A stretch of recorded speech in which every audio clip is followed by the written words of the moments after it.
Hey, what's going on, guys? All right, so I want to get up to 10,000 BP. I used to have that in my super days, but all these damn updates.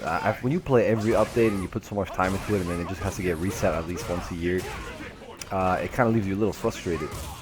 But I'm trying to get back to my 10,000 BP, and this is where I'm gonna start. I mean, I've been playing on and off for a while, but now that I have the time, I'm gonna be doing it consistently. And right now we're at 3430, and hopefully I can crack down to that 10,000 by the end of the month. If not by the end of the month, at least mid to the next month, and hopefully it just goes well.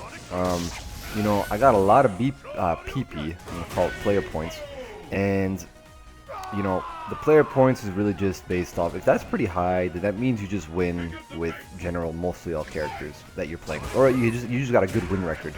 A lot of dudes got like their player points are like maybe 1/10 of their battle points, and that's because they probably only play with like one character, and they're just trying to level that one dude up, and it's going up and down. So right now we're playing a guy named Slashman EXE, and quite the aggressive Ryu. I love playing aggressive characters. I love playing the game when it's aggressive versus aggressive. I mean, that's what I do. I use Guile, but I never turtle with him. That's just not what I do. I don't like to do that. I feel like with the right matchups, he's exponentially better when it comes to aggression. And it's kind of weird like that. I mean, he's not meant to be like that, but he's one of those characters. They always said it from the beginning of the time. It's like anytime you level up a character that's got, or you want to buff or nerf a character that plays like Guile, you can easily make him top tier, or you can make him one of the best characters in the game just by the slightest changes, and that's because his moves are extremely defensive. And right now we're playing Tool Volta, and this dude, 26 Sagat. I saw these points and I'm like, you know what? I love playing guys who got like this much passion and this much time to do it, because I like it when the points actually represent properly for how skilled someone would be in the game. And this is one of those matches. And to be honest with you, if you're a Guile player, playing a Sagat is one of the best things you can do for yourself to actually train yourself when it comes to charging, because you can't be overly aggressive with Sagat, because first of all, you're jumping like light kick. It's not going to function properly. A lot of the times if you do it early or late, or you start jumping like I did, you're going to easily get uppercutted and you're going to get punished for it. So this is one of those matchups that I love, because it really puts you back into the match. Like, okay, like me, I just made my mistakes there, and I'm like, I know exactly what I screwed up on, and it's important to remember that, because nothing's better than at least catching yourself before the match ends. I guess you want to call it like that. But back in the day, I used to back from regular Street Fighter 4. This matchup was just horrendous. The amount of the charging time, the lack of ability of being able to punish with proper offense, really hurt the potential of playing in the game properly. And the whole Sonic Boom thing, without having Sonic Hurricane, that just helped it really well. And thankfully I got that, because really, okay, so we're doing the fireballs.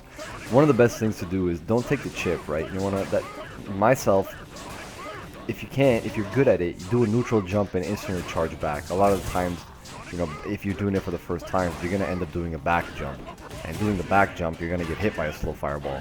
And that's one of the common mistakes that I used to make, at least in myself, is I would try to play this fireball battle, and as we see here, it's like, you can see the momentum shifting. And I realized that, and I'm like, oh shit, I don't have any meter. And this is the way you should not be playing against Sagat when you're using Guile. Then again, preferably I don't play well when I use defensive types. I don't do that when I be extremely defensive. I become kind of like what this is right now. But I could have died just at that last fireball. I took that risk, and you got so many options. You could have focus attacked. You could just simply dodge shit.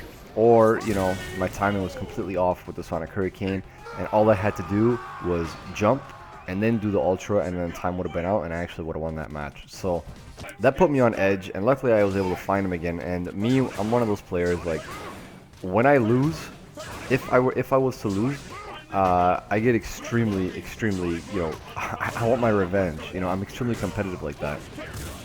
And so I get back, and I kind of slapped myself on the head. I'm like, God damn it, man, fuck, like, you gotta I don't like giving, I play better when I'm doing offense, when I'm trying to knock the shit out of them.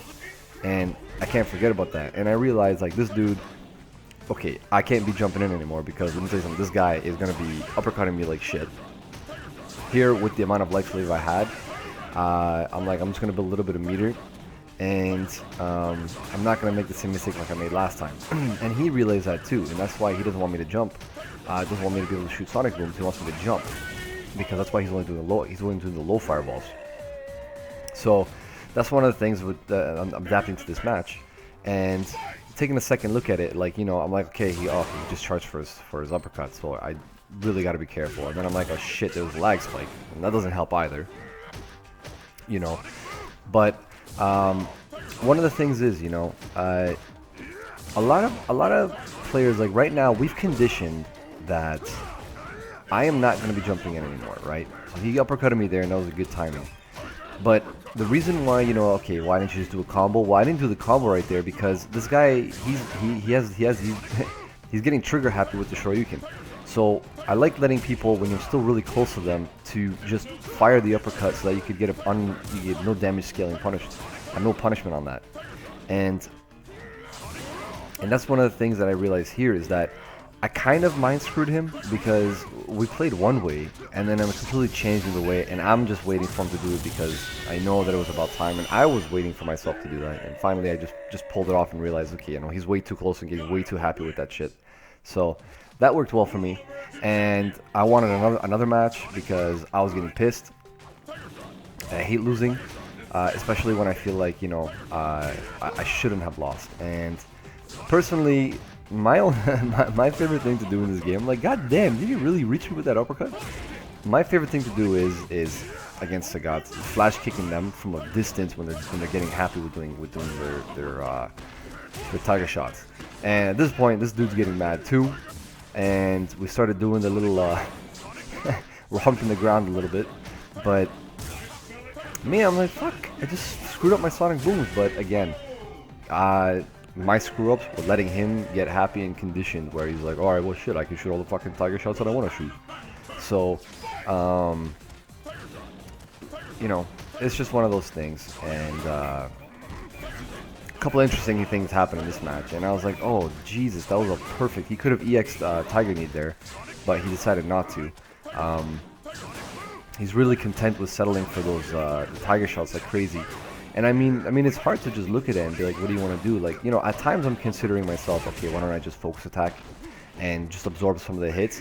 But this is what I love to do in some matches. They don't expect it, you know, because they know that they have such a strong move that they're like, okay, he's not going to come in for a grab. And that's one of my favorite things to do when it comes to a thing. And so I started teabagging that too. But I'm like, damn it. He got overly aggressive with that. And yeah, and so, you know, you could even listen to him here. You're gonna get kicked every fucking time, you little motherfucker. Oh man, yo, honestly though, you know why he's mad is because he beat me the first time we played, right? And then I just kept joining his room, and I just kept beating him. So I beat him like 5 or 6 times. I only recorded the ones that I felt were necessary. Like I only put these ones in the video that I thought were necessary, and yeah. So he got kind of pissed because I guess he's kind of doing some point thing too, and I kind of stole a whole bunch of them. But anyways, that shit made me laugh. But so I'm playing this Dan, and I'm like, yo, I've never played a Dan this aggressive before, because like usually the Dan that I play, they try to do a little bit of zoning, they're trying to do the air knees, and they're trying to like do like some you know, approach like that. But at one point when I was playing this match, I'm just like, oh shit, like this Dan knows what he's doing. Like, I'm just like, okay, he timed that EX uppercut right. I didn't know that priority had a slam down option like that. Kind of like, it reminds me of Cody and Goken, but that one looks exactly like Goken. And I'm like, okay, I just got hit by another uppercut. I'm getting stuffed. And interestingly, how that my Miney managed to, the knee bazooka that I did managed to block that. Now I don't know why I did a flash kick right there. To be honest with you, that was a big mistake on my part. I just I could have got punished with. Had he had an ultra, he would have punished me. My mistake. And right when that leg spike happened, I was like, are you serious? I couldn't believe I just got grabbed. And another EX flash kick. Extremely stupid move on my part that I don't even know why I didn't even know why I ended up doing that. But I kind of, you know, there's a certain point when I was playing this match that I kind of got mind fucked, and it was right there because that move's got a lot of priority in the air. I'm not sure when to. Okay, you can kind of see the pattern, right? I'm like, yo, man, this guy is popping my damn bubble. So I couldn't. I'm getting countered at every corner.